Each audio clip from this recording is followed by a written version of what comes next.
ఇబ్బందులకు అన్నిటి కూడా రేపు ఫలితాల ద్వారా మోసాలు కట్టుబడతా ఉంది. మొన్న సాయంత్రం అంతా కూడా 1వ తారీఖున ఎగ్జిట్ పోల్స్ అన్నీ కూడా వచ్చాయి.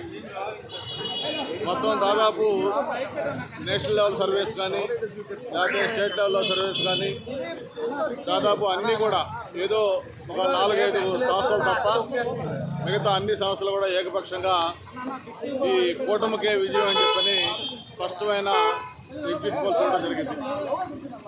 ఎగ్జిట్ పోల్సే కాదు, ఒక సీనియర్ రాజకీయ నాయకుడిగా 25 ఏళ్ల పైగా ప్రత్యక్ష రాజకీయంలో ఉన్న వ్యక్తిగా నేను మొన్న చూసిన ఎలక్షన్ 6వ ఎలక్షన్. నాకైతే గతంలో ఎప్పుడూ లేని ఒక కొత్త ఉత్సాహం, అంతేకాకుండా ప్రజల్లో ప్రస్తుత ప్రభుత్వం పట్ల ఒక కసి, ఎంత త్వరగా ఈ ప్రభుత్వం నుంచి ప్రజలకు మోక్షం కలగాలనే ఒక భావన ఆ ఓట్లేసే ప్రజల్లో మనకి స్పష్టంగా కనిపించింది. మరి పోస్టల్ బ్యాలెట్స్ కావచ్చు, లేదు పక్క రాష్ట్రాలు తెలంగాణ కానీ లేకపోతే చెన్నై కానీ కర్ణాటక కానీ వేరు వేరు ప్రాంతాల నుంచి బస్సుల్లో ట్రైన్లో ఏలాడుతూ టోల్ గేట్ల దగ్గర ట్రాఫిక్లు జామ్ అయ్యే విధంగా వచ్చిన ప్రజలు కానీ, అంతేకాకుండా పోలింగ్ రోజు మార్నింగ్ 7 గంటలకి పోలింగ్ అయితే 6 గంటల నుంచే క్యూలో నిలబడ్డ తీరు కానీ, వీటన్నిటికి మించి అత్యధిక పోలింగ్ శాతం 81.6% పోలింగ్ శాతం కానీ, ఇవన్నీ కూడా ప్రజల యొక్క నాడికి ఒక ఇండికేటర్స్గా ఉన్నాయి.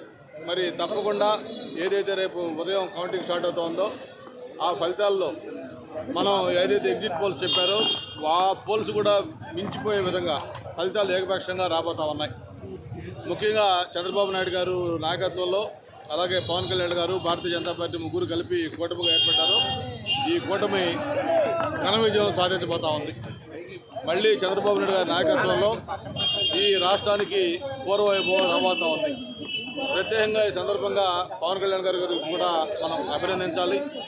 మరి ఆయన చేసిన త్యాగం కూడా రేపు ఎన్నికల్లో కీలక పాత్ర పోషించబోతా ఉంది.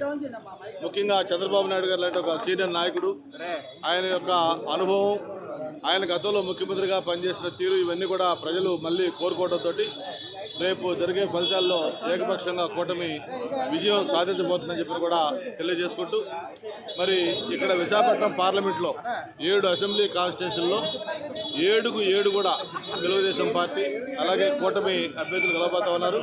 అలాగే ఎంపీ కూడా భారీ మెజార్టీతో కలబోతా ఉన్నారు.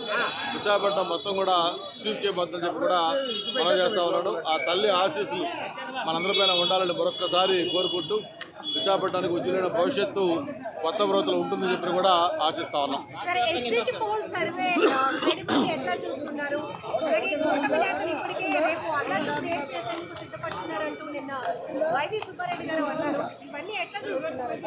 ఇక్కడ కూటమి నేతలు అల్లర్లు సృష్టిస్తారా లేకపోతే వైసీపీ అల్లర్లు సృష్టిస్తారో మనం వేరేగా చెప్పనవసరం లేదు.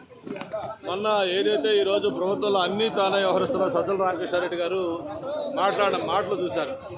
ఎవరైతే కౌంటింగ్కి వెళ్తున్నారో ఏజెంట్లు, రూల్స్ పాటించేవాళ్ళు ఏజెంట్కి వెళ్ళొద్దు, వాదించేవాళ్ళు వాళ్ళు మాత్రం ఏజెంట్కి వెళ్ళండి అని చెప్పి, గొడవలు పెట్టుకునే వాళ్ళు ఏజెంట్కి వెళ్ళండి అని చెప్పిన సజ్జల రామకృష్ణారెడ్డి గారి మాటల్లో అంతరార్థం కూడా మనకు తెలుసు. కాబట్టి వాళ్ళకి ఎలాగూ గవర్నమెంట్ రావట్లేదు, ఎలక్షన్లో ఘోరంగా ఓడిపోతా ఉన్నాం కాబట్టి ఏదో ఒక విధంగా అల్లర్లు సృష్టించే సరే ఈ ఎన్నికల్లో ప్రశాంతంగా సాగకుండా ఉండాలని వాళ్ళ ప్రయత్నం మనం ఆల్రెడీ చూసాం. ఒక ఎమ్మెల్యే, సాక్షాత్తు ఎమ్మెల్యే పల్నాడులో పెద్దిల రామకృష్ణారెడ్డి గారు ఈవీఎంని ఎలా బూత్లోకి వెళ్ళి ధ్వంసం చేశాడు. జనరల్గా మన ఇంతకుముందు చూసేవాళ్ళు, వాళ్ళు అలుచూర్లు చేసేవాళ్ళు. అటువంటిది ప్రభుత్వంలో డైరెక్ట్గా పరితెగించి ఎమ్మెల్యే స్వయంగా ఈవీఎంని ధ్వంసం చేసిన విషయం కూడా మనం చూసాం.